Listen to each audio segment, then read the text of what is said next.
Praise the lord. ప్రభునామానికి మహిమ ఘనత ప్రభావములు చెందును కాక. దేవుని స్తోత్రం. 3వ దినమున మృత్యుంజయుడై లేచిన దేవుడు. ఈ పునరుద్ధాన దినమున, ఈ ఆదివారము పునరుద్ధాన దినమున ప్రభు సమాధిని గెలిచి లేచిన దేవుడు. ఆయన జీవముతో ఉన్న దేవుడు ఇప్పుడు కూడా మన మధ్యలోనే జీవాధిపతి అయి సంచరిస్తున్నాడు. దేవుని వాక్యం సెలవిస్తుంది. మత్తయి సువార్త 28వ అధ్యాయం 5-6 వచనములు. దూత స్త్రీలను చూచి, మీరు భయపడకుడి, సిలువ వేయబడిన యేసును మీరు వెతుకుచున్నారని నాకు తెలియను, ఆయన అక్కడ లేడు. దేవుని స్తోత్రం. తాను చెప్పినట్టే ఆయన లేచి ఉన్నాడు. ఆయన ఇక్కడ లేడు, ఆయన చెప్పినట్టే ఆయన లేచి ఉన్నాడు అంటున్నాడు. దేవుడు పలికిన ప్రతి మాట కూడా నిజమైనది, సత్యమైనది, పరిశుద్ధమైనది. అవును, 3వ దినమున నేను మృత్యుంజయుడై లేచి మరణాన్ని జయించి మరణం ముళ్ళు విరిచి లేస్తానని ప్రభు చెప్పిన మాట ప్రకారం ఇది జరిగింది. మన కోసమే ఇంతగనము ప్రభు చేసినాడండి. సిలువ వేయబడినాడు మన కోసమే. మన పాపములను, మన సమస్త దరిద్రతను ఆయన అనుభవించినాడు. మరలా 3వ దినమున మరలా సజీవుడై లేచి మన కోసమే మరలా వస్తానన్నాడు దేవుడు. దేవుని స్తోత్రం. ఈరోజు ప్రతి విషయంలో ప్రభువు సజీవంగా ఉన్నాడు. నీ బాధలు, వేదన, శోధన అంతా దేవుడు వింటున్నాడు. ఆయన జీవముతోనున్నాడు. ఇక్కడ దేవుని వాక్యం స్పష్టంగా మనకు చెప్తుంది, ఆయన ఇక్కడ లేడు, తాను చెప్పినట్టు ఆయన లేచి ఉన్నాడు. దేవునికి స్తోత్రం. లేచి ఉన్నాడు. 2000 సంవత్సరముల క్రితము, ఆ సంవత్సరముల క్రితము మరణాన్ని జయించి లేచిన దేవుడు ఇప్పుడు కూడా జీవముతోనే ఉన్నాడు. మన మధ్యలోనే ఉన్నాడు, మనతోనే ఉన్నాడు, నీతో ఉన్నాడు, నాతో ఉన్నాడు దేవుడు. ఎవరండి? దేవుడు వింటున్నాడా లేదని చాలామంది మాట్లాడుతూ ఉంటారు. అసలు నా పరిస్థితి వింటున్నాడా దేవుడు? నా స్థితి ఎందుకు ఇట్లా ఉన్నది?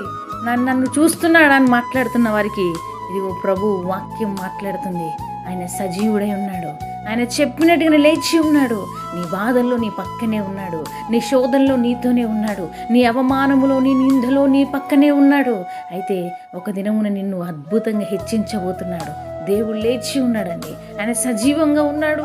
ఆయన మనతోనే ఉన్నాడు. ఈ నిమిషము, ఈ క్షణము కూడా నీ పక్కనే ఉన్నాడు ప్రభు. చాలామంది అనుకుంటున్నారు పరిశుద్ధాత్మ లేదంటారు చాలామంది. ఆత్మగల దేవుడు మనకు తోడై ఉన్నాడు. మరి వెర్రివారు, అజ్ఞానులే ఆ మాట మాట్లాడుతూ ఉంటారు. జ్ఞానం ఉన్నవారు ఆ మాట మాట్లాడరు. దేవుడు సజీవుడై ఉన్నాడు. ఆ 2000 సంవత్సరముల క్రితము మన కోసం సిలువ యాగమై ఆ సిలువలో భయంకరమైన బాధను, వేదనను, రోదనను అనుభవించిన దేవుడు 3వ దినమున పునరుద్ధానమున దినమున లేచిన దేవుడు ఇప్పుడు కూడా ఇంకా జీవముతోనే ఉన్నాడు. కాబట్టి ప్రియ సహోదరి, సహోదరుడా, దేనికి భయపడవలసిన అవసరం లేదు. ఆయన సమాధిలో లేడు. సమాధిని గెలిచి జయించి లేచిన దేవుడు దుష్టుణ్ణి, దుర్మార్గుణ్ణి, మరి వ్యర్థమైన వాణ్ణి అణచివేసి వాని పాతాళానికి అనగద్రొక్కి ప్రభు లేచి ఉన్నాడు. పరిశుద్ధాత్మ దేవుడు మనకు తోడున్నాడు. ఆయన గొప్ప క్రియలు మన మధ్యలో చేయబోతున్నాడు. దేనికి భయపడకు. ఇదిగో ఈ పునరుద్ధాన దినమున ప్రభు జీవముతోనే ఉన్నాడు, సజీవుడై ఉన్నాడు, మనతోనే ఉన్నాడు. ప్రతి విషయంలో మనని కాచి కాపాడుతూ ఆయన అరచేతులతో మనని పైకి లేవనెత్తుతున్నాడు. దేనికి భయం, దేనికి దిగులు నీ జీవితంలో? ఎందుకు ఆ టెన్షన్? దేవుడు అంటున్నాడు, నేను సజీవంగా లేనా? నేను జీవముతో ఉన్నాను. ఇదిగో చూడు, నా సమాధి ఖాళీ అయ్యింది. నేను నీ మధ్యలోనే సంచరిస్తున్నాను, నీతోనే, నీ పక్కనే ఉంటున్నాను. అనుక్షణము నిన్ను కాచి కాపాడుతున్నాను అంటున్నాడు ప్రభు. ఈరోజు పునరుద్ధాన దినమున ప్రభు ఈ మాటలు దీవించి అనేకుల జీవితాలలో అద్భుతాలు జరిగించునుగాక. ఆమె తండ్రి, నీకు స్తోత్రం చెల్లిస్తున్నా ప్రభువా. నీ గొప్ప క్రియలను బట్టి నీకు వందనాలు. నువ్వు జీవాధిపతివి, నువ్వు సజీవంగా ఉన్న దేవుడవయ్యా. నీకు అసాధ్యం అంటూ ఏదీ లేదు ప్రభువా. నువ్వు సమస్తము సాధ్యపరిచే దేవుడవు. ఈ బిడ్డల జీవితంలో ఏ భయంకరమైన పరిస్థితులతో ఉన్నారో నీవు జీవముతో లేచిన దేవుడవు.